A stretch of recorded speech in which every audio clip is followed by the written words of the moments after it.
Welcome to For the Love of Making Books. This is just an idea for a use for jelly prints. I make notebooks from jelly prints, so this is one much larger one that has been cut down to fit just a little insert. But because my jelly prints are one-sided, I'm going to go and glue another jelly print to the inside. Now, glue stick is probably not the most secure, so I'm just going to give an extra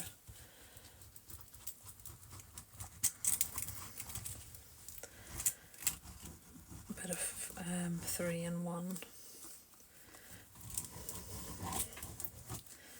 silicone glue.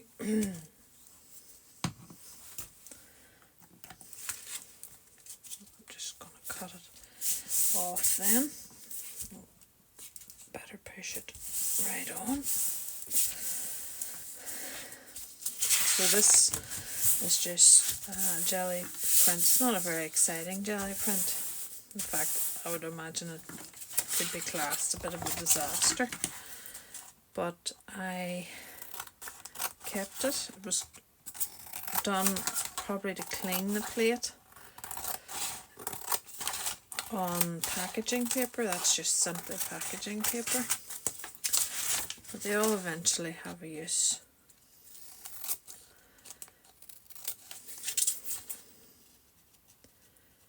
So now I think as I've been making some of these notebooks, I'll show you some in a minute or two, the thought occurred to me that it would be better if you made double-sided prints. So just let the first one dry and then come back. You probably could coordinate it better with the same sort of palette of colours. So you can see the glue still wet.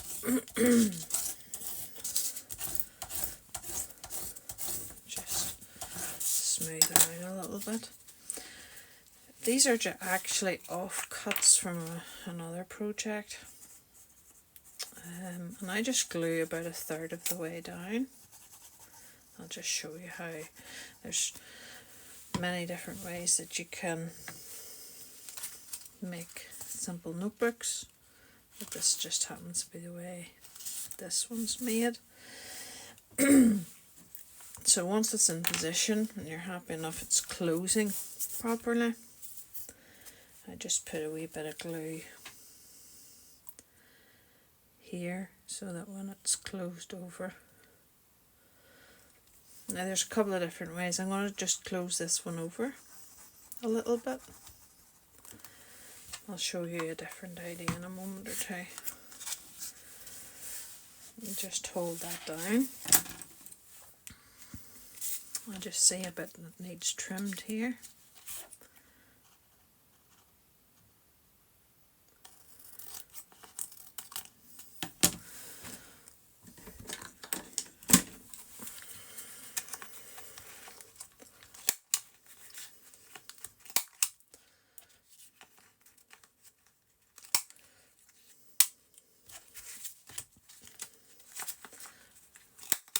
I'll show you different. Some rounded corners, some not. Just while the glue's drying up.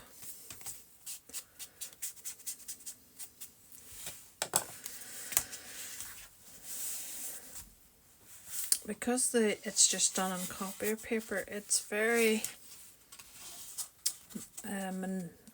you can manipulate the paper, so you can do it like that depending on how far down you've brought the glue, so you can just train it back like that. Just some ideas here for a front cover. This says wildflower, so I thought a little watering can. I had thought about this book scrap, I thought it matched in. I've also got this now, it's Time, cut from a magazine, Time to Water. Maybe do that one. So just get the pieces down. This is just scraps of linen.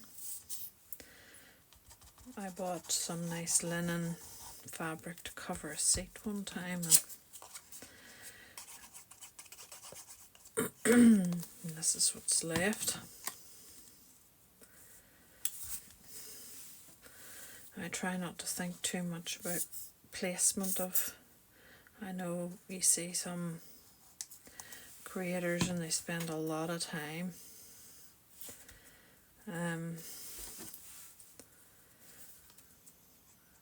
thinking about it. I don't, because I think, well,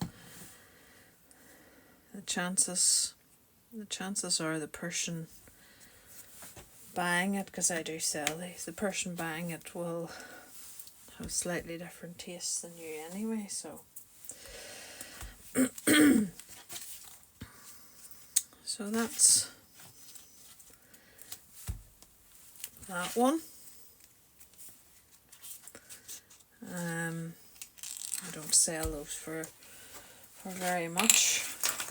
So these are some of the other notebooks I've used jelly prints for. This one's still waiting for a wee bit of a front cover, so it's turning the other way, and I haven't glued, well, it's not possible with this orientation. I've just covered the staples, so both ways that has an advantage on that. You have more of the page.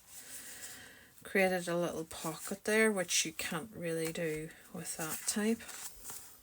And glued down about a third of the back page just for security. Those are just little scraps of paper with skinny washi tape. I did a short on using skinny washi tape. That's just a tiny wee fragment. Like, I've got tiny fragments of this linen lying about, and that was just used there. So maybe do the front cover of that. This is another one. This jelly print didn't pull particularly well. There were places it tore, so I just collaged extra pieces on it. I've also done a short on how you can tear out little sentences out of books, rather than paying money for these. Like, I have these, I think this is Tim Holtz, but sometimes I really struggle with how to use them, pass between them, you know, what does that mean? And also, of course, there's American spelling, which, well, say no more. We can't really sell that in a school setting, I suppose. So this, probably glued a little too much of this one down. Maybe I imagined I had glued more down. So you can just train it to go back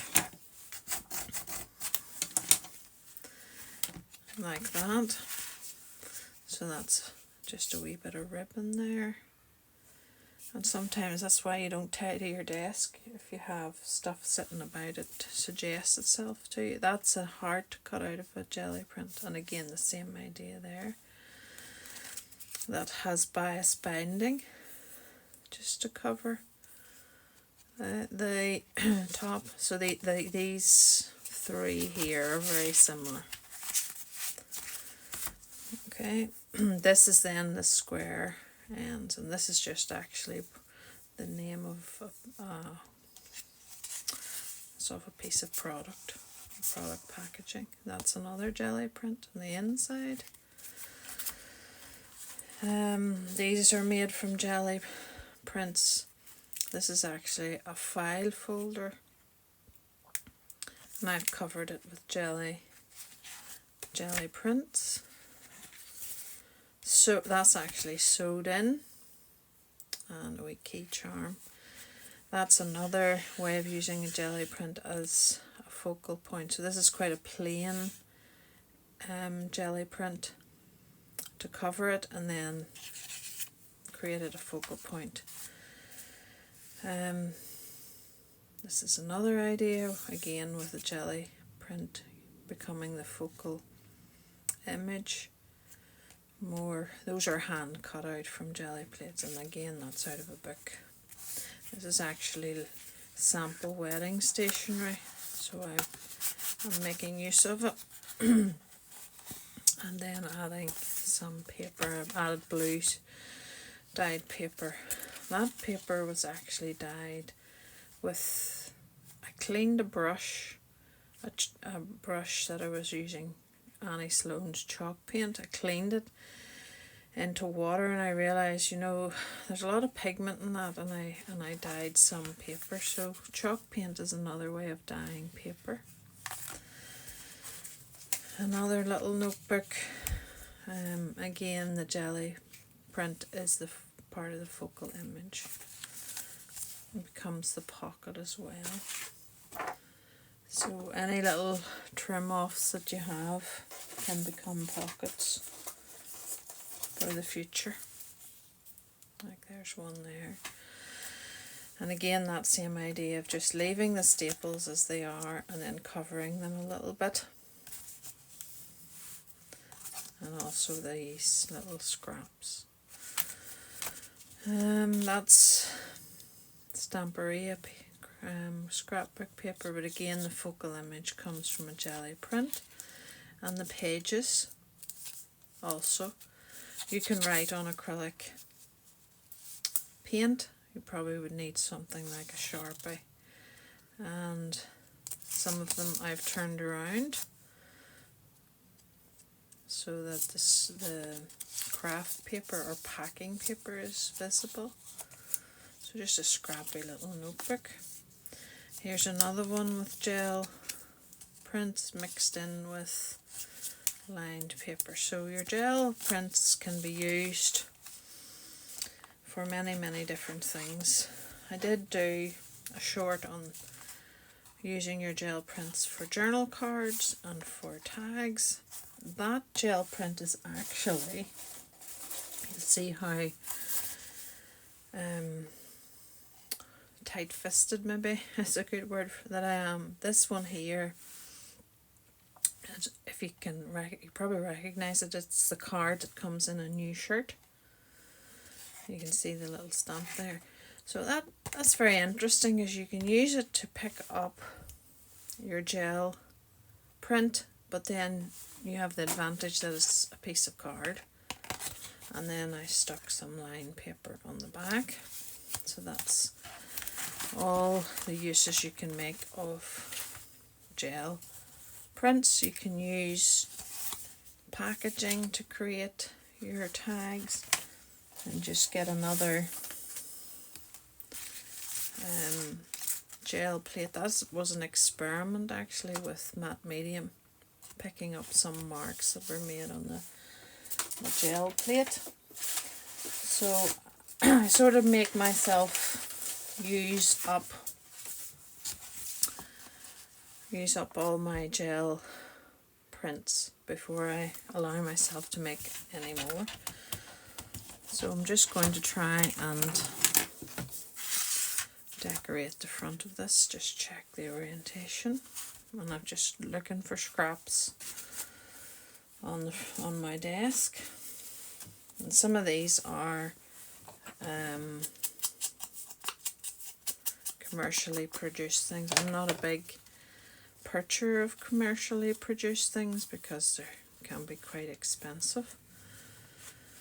And then I have a lot of these little strips I've cut out. Friendly interest and quick taste. General congratulations. Reading aloud. This is a notebook, so I'm looking for something. He had a note to deliver. And you can, as I said on the little short, if you're cutting these out or tearing, I tear them with a metal ruler out of the book that I have gutted, and it's sitting here on the side of my desk, and I just tear out the little bits. And I usually leave it a bit longer than it needs to be. that he can get rid of for his sister, if you think that's maybe not completely appropriate.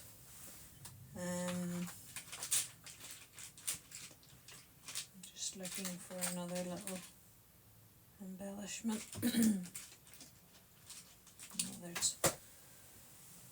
There's a nice little button. So, as I said, I try not to think too much about it, because you could spend all day working out where to put stuff.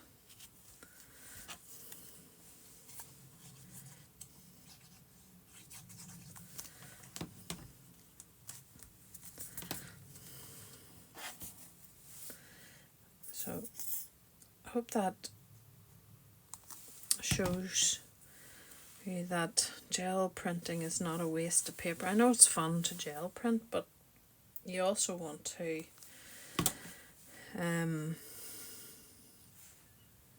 think that you can make use of the prints as well. Can't remember who it was I saw doing this. I think it was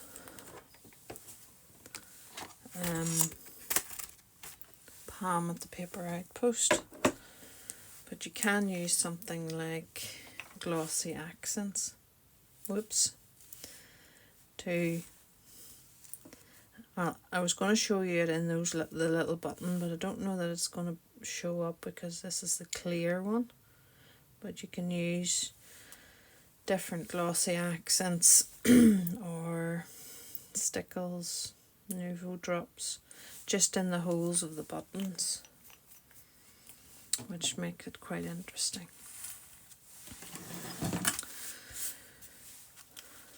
So just showing you notebooks, jelly prints and notebooks. I think that's the general theme here. And I'll just set them out here, probably set it up for a thumbnail so you can see. I'm trying to make sure I don't set it on the glossy accent, so I'll move that over to the edge. And of course, the thing that I suppose is well, something not discouraging, but you look at these beautiful prints. I mean, that would be my favourite one there, that pink and green. That's a favourite combination of mine. And you think to yourself, if I wanted to recreate that, would I have any idea what I actually did? I see the iridescent green, I recognise the stencil, and I see the pale pink, so possibly I might be able to recreate. So, jelly prints, notebooks, lots of opportunities there. Thank you for watching.